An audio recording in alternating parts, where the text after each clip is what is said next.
Hello there, and welcome to Talking Nerdy, the show where we take various events and story arcs from current comics and we cover them. I'm your host, Obi-Wan Jabroni. Now, our story today is High Republic number 9 through 12, written by Cavan Scott, with art by Ario Anadito, sorry, foreign names, and colors by Rochelle Rosenberg.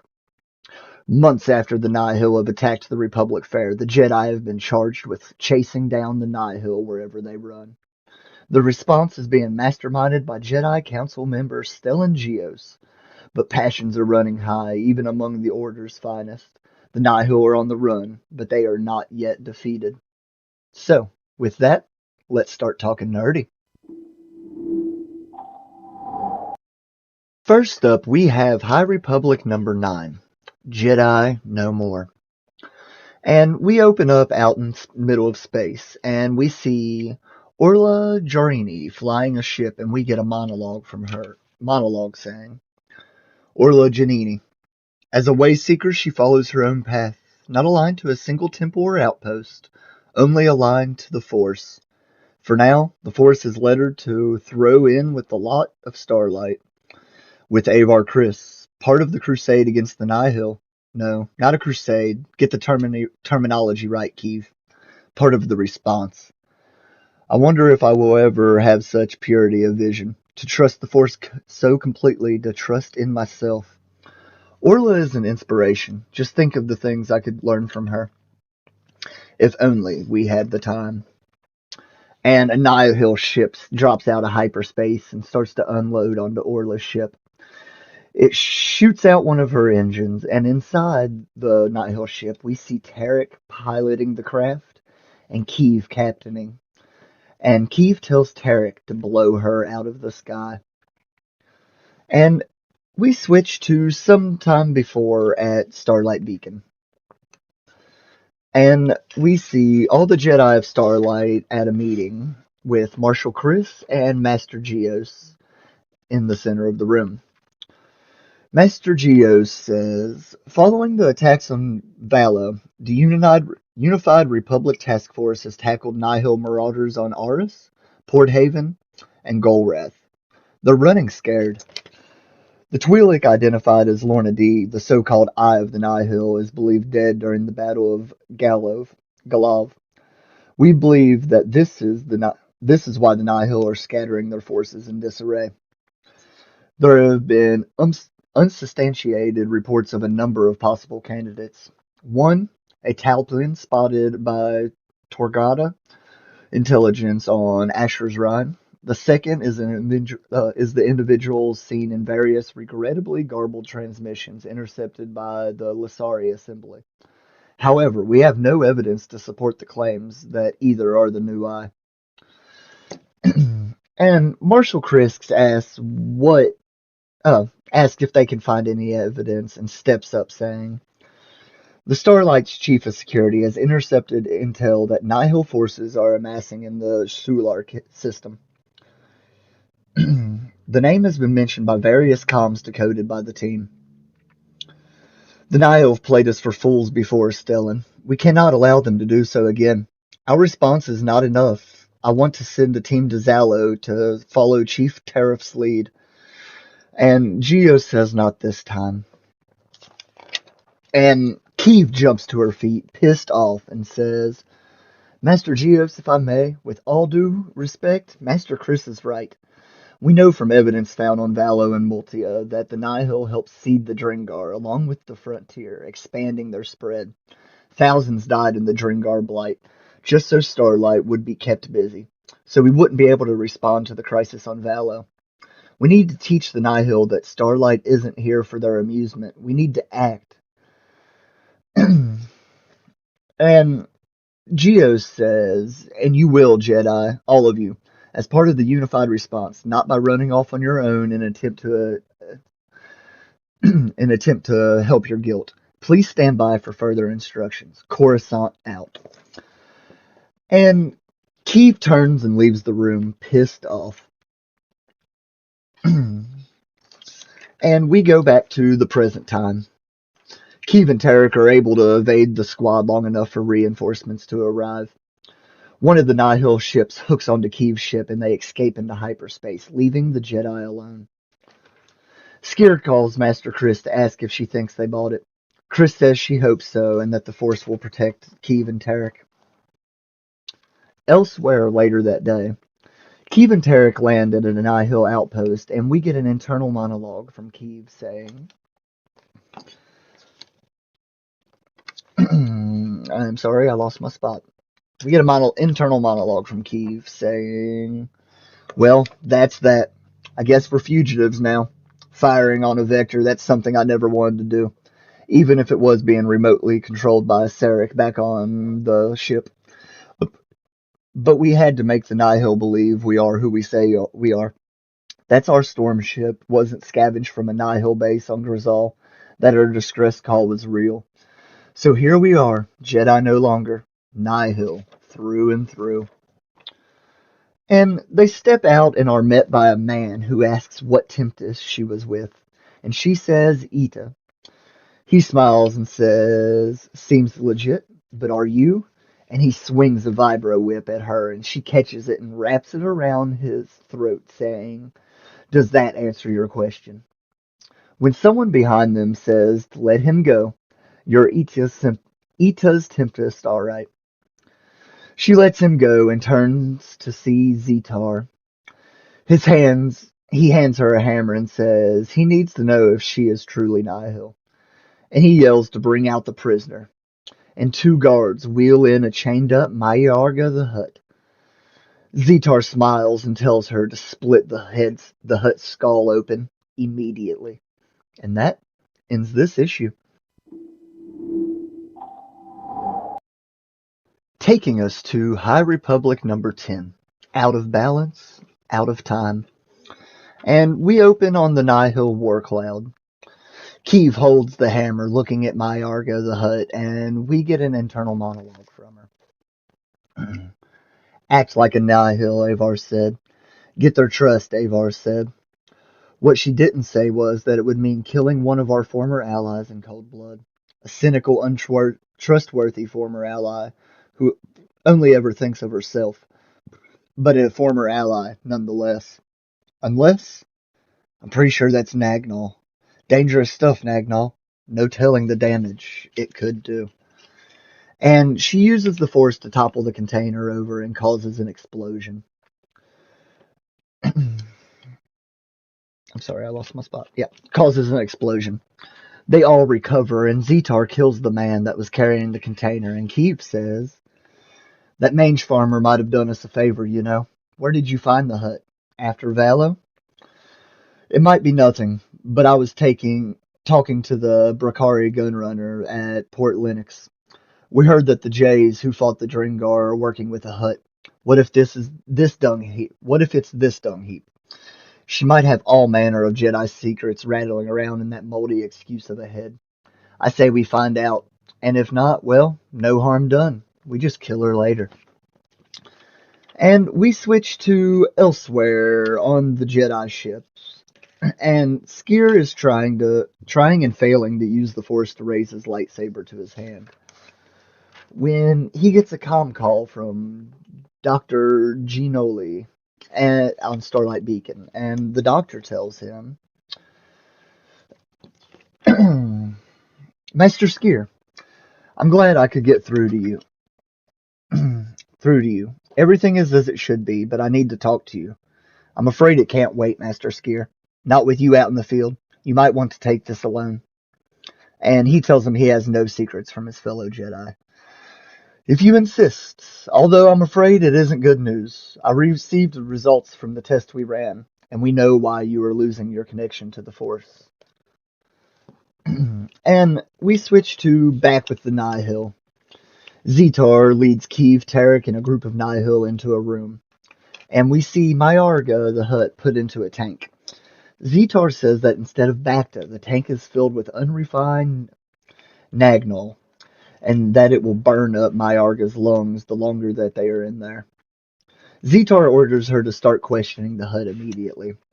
And she approaches and starts to ask about the Jedi when the Nihil guard says that the vents are blocked and the Nagel is no longer being vented into the tank. And Keeve looks over to Tarek, knowing he's the one that used the Force to do so. And Zetar says it don't matter, and he pushes a button. And Mayorga gets electrocuted, and he asks about the Jedi again. Mayorga stammers a little bit as they're getting electrocuted, and finally calms down enough and says, "You are blind, Nihil scum. Do you not see what is standing right in front of you? You have Jedi in your midst. You've welcomed them with open arms. They have deceived you. Finally, we have the truth." And Keeve and Tarek activate their lightsabers and start to fight off the Nihil. When the Nihil leader, Lorna D, enters the room, and Tarek says that she is supposed to be dead. She punches Tarek and shoots Mayorga in the head and says, "Could I do that if I was dead?" And she hits a button that opens a box, and a wave comes out that only affects Keeve and Tarek. Meanwhile, back on the Jedi ship, Sarek screams and says Tarek is gone. I'm alone. Marshal Chris rushes over and asks what he means, and Tarek doubles over, saying, I we will attempt to reestablish connection. Ah! No, you cannot. It's a lie, all of it. There is no peace, no balance. There is only pain. And he raises up, and we see his hands and face start to crack, and his eyes start to glow purple. And that ends this issue. Leading us to High Republic number 11, Only Fear.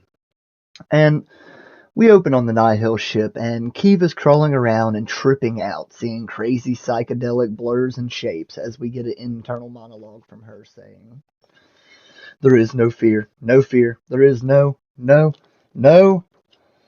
There is only fear. I need to get away. I need to get away from, I don't know what it is. The thing in that box shouldn't exist. The thing in that box got into my brain. The thing in the box that is turning Tarek inside out. What is it? Oh, Christ, please someone tell me what it is. Someone make it stop." And in reality, Zetar approaches Keeve and starts to blast her when Lorna starts to lower his blaster to her when Lorna D stops him with Keeve's lightsaber and says, "We need the Jedi alive." And we switch to the Jedi ship. Sarek screams out again and says that they have to get to Tarek now. And he goes to the helm and activates the hyperdrive before falling over unconscious. They appear above a planet and are attacked by Nihil ships, and Marshal Chris says for them to try and disable the ships, while her and Skier run off to the hangar. They get in and launch their vectors and tell the Jedi cruiser to cover them. Skier sees Keeve's ship along with some other Nihil ships on a landing pad, and he blasts the other ships and jumps out onto the pad. He charges at a group of Nihil and yells, "Where is she?" as he throws his saber and takes out the whole group. Chris calls on comms and tells Skier to stop. This isn't the Jedi way, and Skier says no, but it's my way now, and he runs into the nearby building. She calls the ships and says, "I need to get down there, Noron. I thought Skier had turned a corner, but I should have known better. It's as Master Yoda always says, once you walk the dark path, it is forever in your heart." And Skier enters the room, and Zetar says he will handle him as Lorna D tries to make her escape. Zetar blasts Skier with rockets, knocking him back, and he raises his hammer to smash Skier when it's ripped from his hand with the Force, and Skier rolls away and cuts him in half. Keeve sees Skier and calls out to him, and he runs over and asks if she is hurt. And she says, "I don't know. It was awful. I can't even remember. There was something attacking us in shadows, and I couldn't move. I hid, Skier. I hid when they... Tarek, Skier, we need to help Tarek. Oh, my stars, Tarek, can you hear me?" And Marshal Chris enters the room, and they all go over to Tarek. Skier asks what could have done this, and Chris stands and goes outside and sees Lorna D trying to escape in a ship and says no. No. The person who knows is on that ship. Lorna D. She slipped through our fingers once before, but not today. Today, as the Force is my witness, I'm not going to let her escape again. And she reaches out and starts to pull Lorna's ship back to the surface with the Force, ending this issue. Taking us to our final issue, High Republic number 12, The Spirit of Disunity. And we open at the Nihil base, and Marshal Chris screams out as she tries to stop Lorna D's ship, but she is unable to do it, and she falls to her knees as Lorna D's ship escapes. Weeks later, at Starlight Beacon, the Jedi are at another meeting with Master Geos, and we get an internal monologue from Keeve. I've never seen Avar Chris looking so tired. It's hardly surprising considering everything she's gone through the last few weeks, everything we've all gone through. We should have known that towing Starlight to Delano had only been the beginning. Now it seems the Republic and the Jedi Council are determined to send us to the site of every natural disaster on the frontier. I understand the reasons. Irium was recently hit by a continent-wide cyclone that laid waste to the planet. After Delana, why dispatch rescue teams from Starlight when you can send the entire station? It's why Starlight Beacon exists, to support the Outer Rim in any way possible, to make the frontier feel like a safer place. Trouble is, that seemed a lot easier a few weeks ago, before Zoxus, before Lorna D. How many times have I replayed that moment in my head, feeling Avar's anguish, her pain, wishing I could have done more? How many times has she felt the same? And Marshal Chris asks if the Nihil Path engine has been attached to the Jedi cruiser yet, and Master Maru says it is and that it is safe. Chris steps up and says, the drive that contains the location of the main Nihil base. Our assault can proceed as planned. Time is running out. The Nihil have a weapon that can turn our people to dust. Lorna D is the key to that weapon. According to the records found in the Nihil ships, the pirate operates from an area they call No Space. Their base, known as the Great Hall, is a platform protected by vacuum shields, and if intel obtained on Delana can be believed, recently fortified against attack. The Nihil have repeatedly attacked the Jedi, and we must be open in our response. Our failure on Zayas proved once and for all that servants of the light should never lurk in the shadows. We must be better than our enemies. We must shine. Thank you for your counsel, Master Geos. Our cruiser will be prepared for launch. And she turns and leaves the meeting.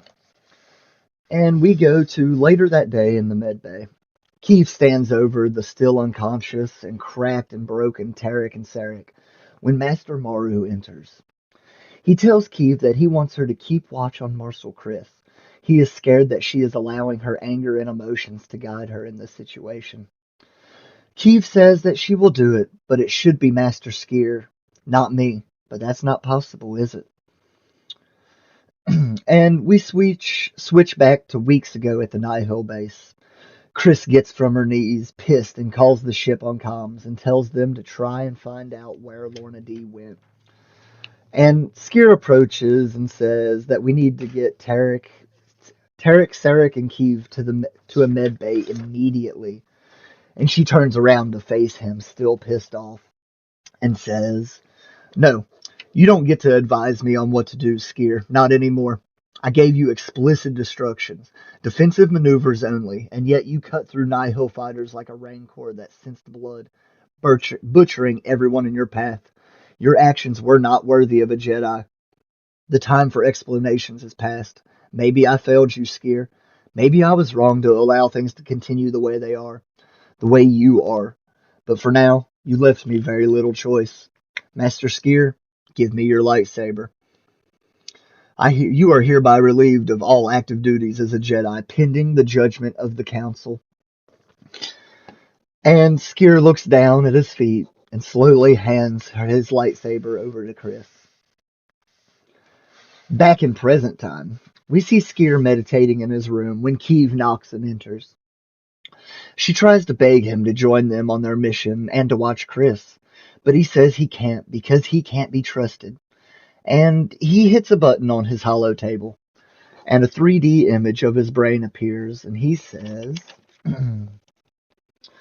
they call it Magrax syndrome, a disease particular to Trandosians, rare but potent. Over time, the brain gives in to its base urges, aggression, fury, rage. My mind has been subconsciously dealing with the condition, but the effort required has left me unable to connect to the Force. Dr. Ginoli says there is a number of possibilities, but there is a chance I may never be able to wield the Force again. For the sake of those around me, all my efforts must be concentrated on maintaining balance. Until then, I am a danger. And he turns his back on her and tells her to go. She has her own duties. And we switch to later on the Jedi cruiser. Kiev enters the bridge, and Avar says she's glad she is joining them. And Kiev says she wants to see it through, for Tarek and Sarek's sake. When Skier enters the bridge and says, "So do I. I know what you're going to say, Marshal, but until the council decides my fate, I am a Jedi, and I must serve. If you will have me at your side." And Chris nods and tells everyone to take their positions and prep for launch. And that ends this story arc. I hope you enjoyed the video this week. Join us next week as we cover the Trial of Magnetos number 1 through 5. Thanks for watching. As always, remember to like, subscribe, and share our video to help spread our brand through the world. Also, leave a comment down below. Feedback is always welcome. Now, you can also find and follow us on the Jabroni Nerd Network Facebook page. So until next week, guys, keep talking nerdy.